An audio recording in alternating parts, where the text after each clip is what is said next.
Hello ladies and gentlemen, this is section 4.5 of Mrs. Quinn's geometry, and today we're going to look at the reflection over two intersecting lines. What we did last time was a reflection over two parallel lines. So this one is just going to be slightly different, but the concept of reflections is going to be exactly the same. So first, let's write our notation. If I were to reflect triangle ABC over L and then over M, first I'm going to start with L. Remember, your notation puts L next to triangle ABC, and so you're going to do that reflection first. Hopefully at this point we're pretty good at drawing our lines of reflection. You draw your lines of reflection for each point, making sure that you line up both your 90-degree dash and your middle dash on your line. 2 points make a line, so then you're lined up at a 90-degree angle. Now I'm going to measure the distance between these points in my line. B is 3.5 inches, so B prime will be about, it'll be 3.5 inches. A is 4 inches, so A prime is going to be 4 inches away. C looks like it's just over 2, so C prime is going to be just over 2 inches away. And then I'm going to erase the parts of the lines I don't need. I didn't go quite this far, did I? And then I'll go ahead and draw straight lines connecting my points, and I have simply reflected triangle ABC to triangle A prime, B prime, C prime. All right, now I'm going to take that triangle, and I've already done this reflection. Now I'm going to do the reflection over M. This is different from a translation. A translation was over parallel lines. Your rotation is reflection over intersecting lines. So now let's do the same thing. Let's draw our lines of reflection, and now my middle point and my 90-degree angle match up on my line. Almost get to B, and I draw my lines of reflection. Oops. Then I line up my middle point and my 90-degree angle, draw the line of reflection for A, line myself up, and do the line of reflection for C. And now I'm going to measure the distance between these points and the line. B prime is 8 inches away. So I'm going to come down here to 16 and make B prime. A prime is 4.5 inches away. So I'm going to come 4.5 inches away and do A prime. A prime. And C prime is 3 inches away. So I'll come down here 3 inches and do C prime.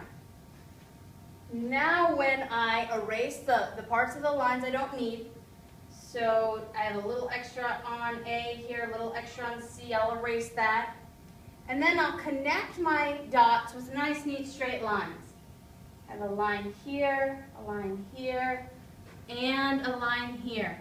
Notice that my shape didn't change at all. All my angle measures are the same. The distance between my points are the same. The shape is exactly the same. It's just been moved. And so this is different than a translation or a glide. Here I've actually done a rotation. So the definition of a rotation is the composition of two reflections over intersecting lines, just like you saw me just do. Two reflection theorem tells us that if M intersects L, the rotation of the composite R over M and R over L has a center at the point of intersection of M and L. That means that for the last reflection, my center was right here at that point of intersection. And the magnitude is twice the measure of the non-obtuse angle formed by these two lines in the direction for L to M. All right, now that's the gist of 4.5. I have a video question for you in just a minute, but this right here is the gist of 4.5. It's reflections as usual, just over intersecting lines. Now I'm going to do a little bit of extra credit here. We're going to translate triangle TED by vector -2, 5. And after you watch me go over section 4.6, this right here, I'm going to give you the option for an extra credit assignment. What I need to notice here are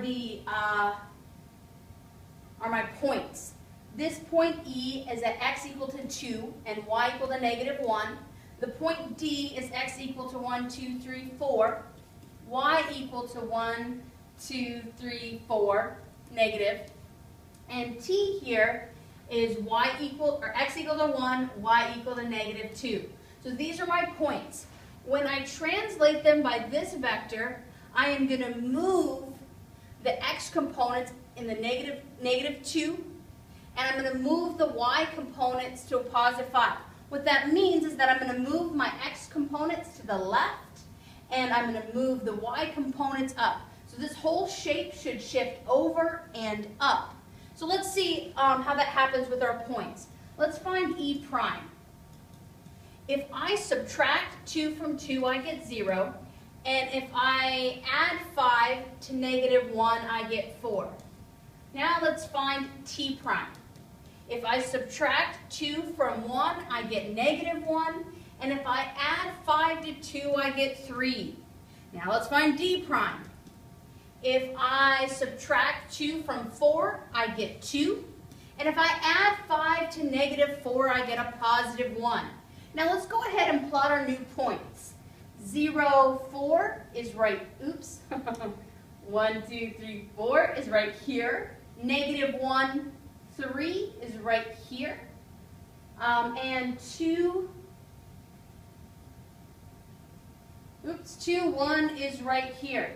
Now let's go ahead and connect our dots.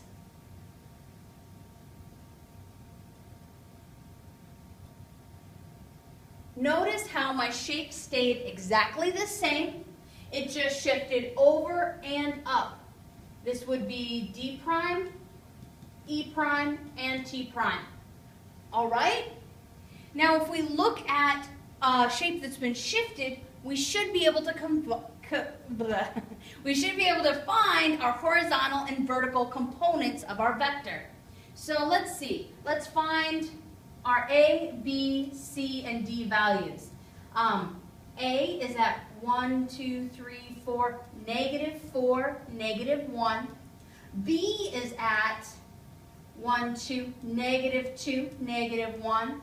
C is at -2, -3. D is at -4, -3.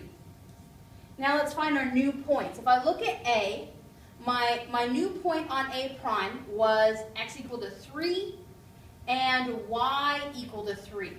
So let's ask ourselves, what did we need to add to -4 to get a +3? If you answered 7, well then you're correct. For my vertical component, what would I need to add to -1 to get a +3? Hopefully you would agree with me that it's 4. Now that should be true for each and every point, so let's double check.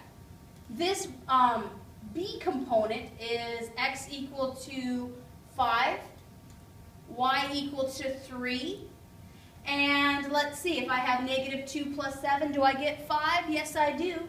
If I have -1 plus 4, do I get 3? Absolutely, I do. Let's look at our C point. X is equal to 5, y is equal to 1, and if I add 7 to -2, do I get 5? Yes. If I add 4 to -3, do I get 1? Yes. Last but not least, let's just double check D. My new point on D prime is x equal to 3, y equal to 1. -4 plus 7 equals 3. -3 plus 4 equals 1. These are the horizontal and vertical components of my vector. Thus, I know my vector that moved this square A, B, C, D to the new square A prime, B prime, C prime, D prime is the vector 7, 4. All right? Let's translate just one point with a vector. If I want to translate this point with a vector, I am simply going to take 3 and add 20. I get 23. I would take -2 and I'm going to subtract 15. And I get -17. And this is my new point. All right, for your extra credit, if you go to page 219 and do question numbers 3 through 10, that'll be an extra credit assignment for tomorrow. So you either have nothing to give me tomorrow morning, or you can give me this one assignment for extra credit. And I will see you then.